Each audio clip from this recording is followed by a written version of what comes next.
कर लेते हैं। जतिन हमारे साथ लाइव जुड़ चुके हैं। जतिन, देखिए जो तस्वीरें सामने आई है, 2 तस्वीरें, वो तस्वीरें बताती है कि आखिर क्या वहां पर मंजर रहा होगा और यही वजह है कि पूरा हादसा हुआ है। जरा इस तस्वीरों को विस्तार से बताइए और आप जहां पर मौजूद हैं वहां पर अभी क्या हो रहा है, क्या अपडेट? आज बिल्कुल देखिए, ये तस्वीर जो हम आपको दिखा रहे हैं ये एक्सक्लूसिव तस्वीरें उस रात की हैं जब बेसमेंट के अंदर पानी भरा और एक तरफ वो तस्वीर आप देख रहे हैं कि पानी किस फ्लो से नीचे जो है वो बेसमेंट में घुसा कि बच्चे जब बाहर निकल रहे थे तो उनको किस तरीके की परेशानियां हुई हैं। मेरे विजय, अगर आपको उस गेट की भी तस्वीर दिखाएंगे तो आप समझ पाएंगे कि पानी का बहाव कितना तेज था कि जो चैनल लोहे का मोटा सा गेट है वो भी पूरे तरीके से यहाँ पर टूटा हुआ है। और जो तस्वीर आप देख रहे हैं ठीक इस गेट से बिल्कुल आगे की वो तस्वीर है जो सीढ़ियां नीचे बेसमेंट की तरफ जा रही है। वहां पर आप तस्वीरों में देखेंगे कि कितने तेज पानी का बहाव जो था कि बच्चे किस कदर बाहर निकले। कल जिस समय रेस्क्यू किया गया उस समय 12 से 13 ऐसे बच्चे थे जिनको रस्सियां डालकर उस बेसमेंट से जो है वो बाहर निकाला गया। और मौजूदा स्थिति अब यह है कि प्रशासन हरकत में आया है। आप देखेंगे जिस सीवर को लेकर तमाम जो दावे किए जा रहे थे कि उसको क्लीन नहीं किया जा रहा, लेकिन अब आप एमसीडी की गाड़ी यहां पर देखेंगे कि उस सीवर को साफ करने का जो काम है वो यहां पर किया जा रहा है। अब सवाल ये खड़ा होता है कि क्या प्रशासन हादसे का इंतजार कर रहा था? वो ये सोच रहा था कि कोई हादसा हो जाए उसके बाद ये सीवर जो है वो क्लीन किया जाए।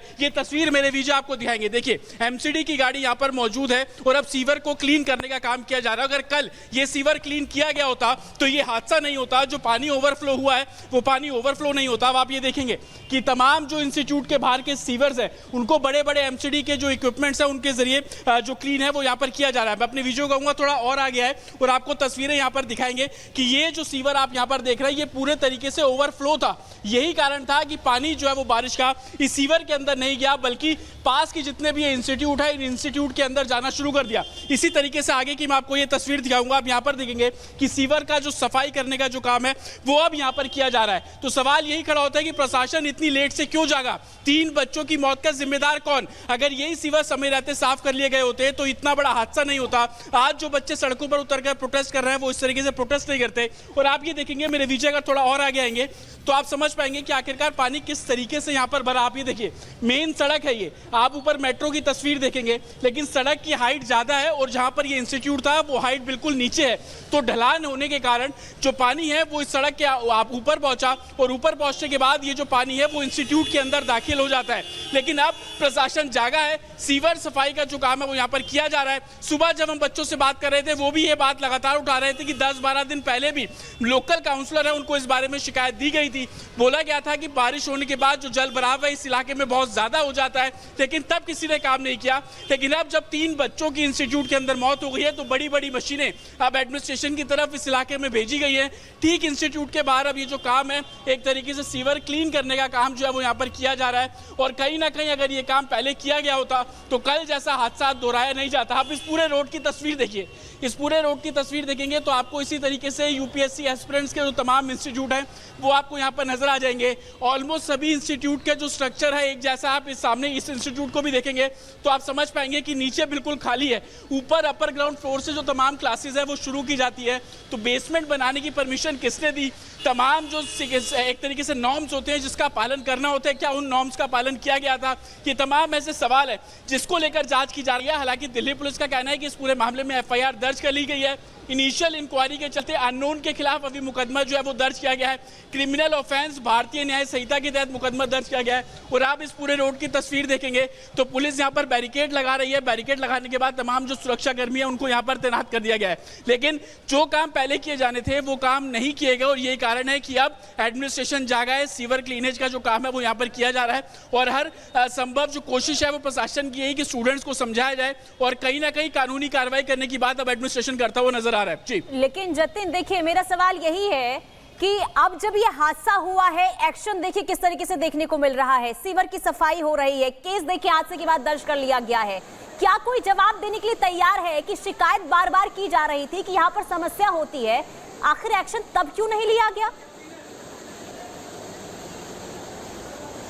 आज बिल्कुल, और यही छात्रों के बीच में गुस्सा भी है। आपने देखा कि स्वाति मालीवाल जब यहाँ पर पहुंची तो उनका विरोध किया गया, गो बैक के जो नारे हैं वो यहाँ पर लगाए गए। कुछ स्टूडेंट्स भी हैं यहाँ पर, उनसे हम यहाँ पर बात करने की कोशिश करेंगे। थोड़ा और आगे चलते हैं तो आपको इस पूरे इलाके की तस्वीर जो है वो साफ होती हुई नजर आएगी। जैसे कि मैंने आपको दिखाया कि प्रशासन अब जागा और कहीं ना कहीं कार्रवाई की जो बात है वो की जा रही है। अब आप ये इंस्टीट्यूट के बाहर की ठीक तस्वीर देखेंगे, जो लोग हैं, जो जिनके बच्चे यहाँ पर पढ़ते थे वो भी अब यहाँ पर पहुंचे और उस पूरे इंसिडेंट को जांचने परखने की, अपने तरीके से समझने की जो लोग हैं वो कोशिश कर रहे हैं। लेकिन सवाल वही कि जो काम पहले किए जाने थे वो काम क्यों नहीं किए गए, जो सीवर का क्लीन का काम पहले किया जाना था वो काम क्यों नहीं किया। आप देखेंगे कि एडिशनल डीसीपी खुद यहाँ पर है, माइक लिए खड़े हुए हैं। जब स्वाति मालीवाल यहाँ पर पहुंची थी तो कहीं ना कहीं स्टूडेंट्स को, भीड़ को यहाँ से हटाने का जो काम है वो किया गया। ये तस्वीर आप यहाँ पर देखेंगे कि बड़ी संख्या में जो स्टूडेंट्स हैं यहाँ पर इकट्ठे हो रहे हैं। ये स्टूडेंट्स सबसे कुछ देर बाद 10 बजे के आसपास कैंडल मार्च जो है वो भी यहाँ पर निकालेंगे, लेकिन स्टूडेंट पे रोष है। आप ये तस्वीर देखिए, मेरे वीडियो अगर आपको तस्वीर दिखाएंगे कि तमाम जो स्टूडेंट्स यहाँ पर है और कहीं ना कहीं अब थोड़ी देर बाद यहाँ से कैंडल मार्च जो है वो निकाला जाएगा। कुछ स्टूडेंट्स हैं, उनसे हम बात करेंगे। हम लोग तस्वीर देख रहे हैं कि सीवर क्लीन का काम यहाँ पर प्रशासन शुरू कर रहा है। लगता है कि ये काम पहले शुरू कर देना चाहिए था। बिल्कुल लगता है, लेकिन उन्होंने कुछ नहीं किया है और ये भी सिर्फ दिखावे के लिए है, क्योंकि अभी जब घटना घटित हो चुकी है तो उसके बाद करने से कोई मतलब नहीं है। प्रशासन अब जाग रहा है सर, क्या हमेशा ऐसी परेशानी होती है? ये हमेशा की परेशानी है। बारिश जब भी होती है तभी ये प्रॉब्लम आती है। ग्राउंड लेवल इतना डाउन है कि पानी हमेशा आएगा ही आएगा, और जितने कैजुअलिटीज हैं ये आपको पता ही है। बता रहे 3 है, मोर देन 20 से ज़्यादा हैं, ठीक है, लाइव नहीं दिखा रहे हैं। और तो मैं आपसे जानना चाह रहा हूँ, अब ये सीवर क्लीन का काम जो है एडमिनिस्ट्रेशन शुरू कर रहा है, आपको लगता है ये काम पहले किया जाना था? जी बिल्कुल, ये पहले किया जाना चाहिए था। बहुत लापरवाही है इनकी पहले बिल्डिंग, जो जितने भी स्टेक होल्डर्स है इस बिल्डिंग के, जो डायरेक्ट कोचिंग वाले हैं, जो एमसीडी वाले, सहयोगी मौजूद हैं और जतिन भी आपको जानकारी दे रहे हैं, प्रियंका भी आपको मौके से जानकारी दे रही है। सवाल यही उठता है कि इतनी महंगी कोचिंग जिनकी 1 लाख करीब फीस जाती है और उसके बाद जब इस तरीके की खबर सामने आती है तो पेरेंट्स पर क्या बीतती है। लगातार बड़ी खबर पर नजर बनाए रखेंगे। रुक रहे हैं एक छोटे से ब्रेक के लिए, देखते रहिए रिपब्लिक भारत। स्वागत है आप सभी का, रिपब्लिक भारत देख रहे हैं आप और मैं हूं आपके साथ प्रगति शर्मा। ग्राउंड जीरो पर मैं मौजूद हूं ओल्ड राजेंद्र नगर में, जहां 3 छात्रों की मौत के बाद अब हंगामा छात्रों का देखने को मिल रहा है। विरोध प्रदर्शन जारी है, नाराजगी जता रहे हैं। स्वाति मालीवाल भी यहाँ पर पहुंची हुई है और वो भी प्रोटेस्ट पर बैठी हुई है बच्चों के साथ, और वो भी दिल्ली सरकार पर आरोप लगा रही है। ये तस्वीरें जरा आप अगर देखेंगे तो आप समझ पाएंगे कि क्या कुछ यहाँ पर हालात पैदा होते दिखाई दे रहे हैं। भीड़ की स्थिति है, भीड़ यहाँ जमा हो चुकी है, पुलिस कर्मी भी यहाँ पर मौजूद हैं, हालात को शांत कराने की कोशिश कर रहे हैं, लेकिन बच्चे इतने आक्रोशित हैं, इतने नाराज हैं कि वो शांत ही नहीं हो रहे हैं, समझने का नाम नहीं ले रहे हैं। दूसरी ओर पंकज जरा तस्वीर दिखाइएगा, ये वही राऊ IAS अकेडमी है जहां पर बेसमेंट में पानी भरने की वजह से 3 छात्रों की मौत हुई, एक छात्र की करंट लगने की वजह से मौत हुई। और सबसे बड़ी बात यहां पर होती है, किसी नॉर्म्स का पालन नहीं किया जाता है, कोई नॉर्म सुने नहीं जाते हैं। बेसमेंट में एग्जिट नहीं था, सिर्फ एक ही एंट्री गेट था, जिसकी वजह से बच्चे निकल नहीं पाते हैं। सीवेज सिस्टम को लेकर बड़े सवाल खड़े हो रहे हैं। स्वाति मालीवाल यहाँ पर पहुंची हुई थी, उनसे बातचीत करने की कोशिश कर लेते हैं। उन्होंने यहाँ बच्चों से भी बातचीत की है।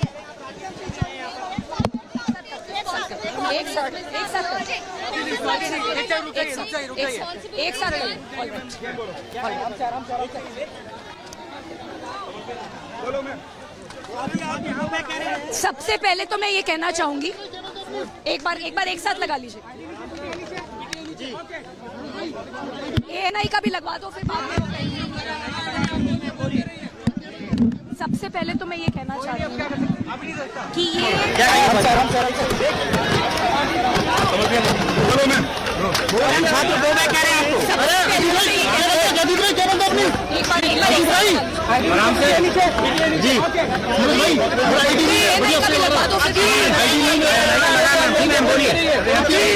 सबसे पहले तो मैं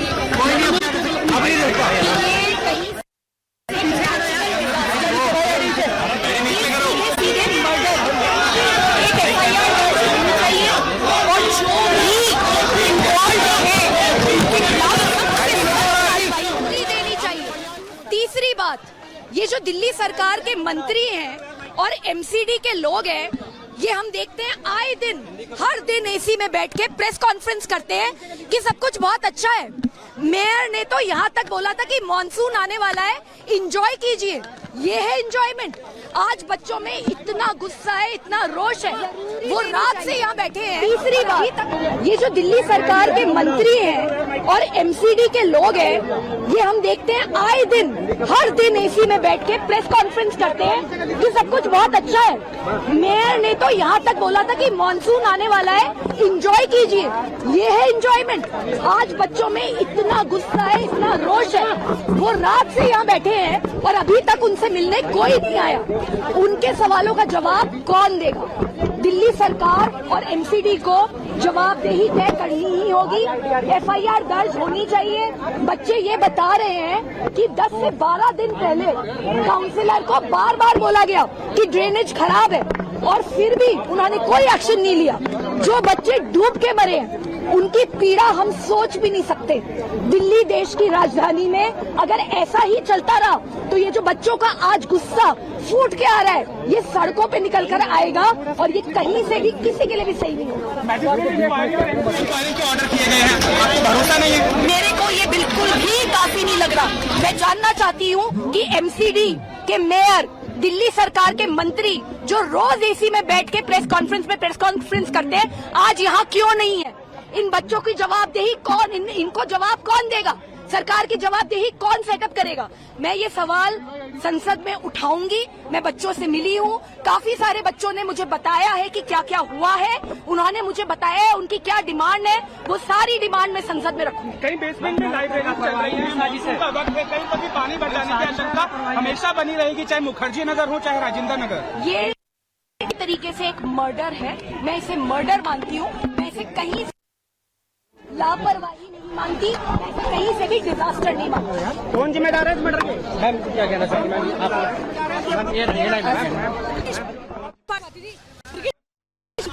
क्यों लापरवाही हुई थी?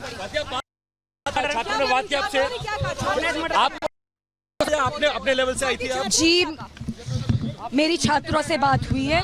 छात्र बहुत गुस्से में हैं और मैं ये मानती हूँ कि ये कहीं से भी सरकारी लापरवाही का मामला नहीं है, ये मर्डर का मामला है। ये मर्डर हुआ है, एफआईआर दर्ज होनी चाहिए। बच्चों ने ये तक बताया कि किस तरीके से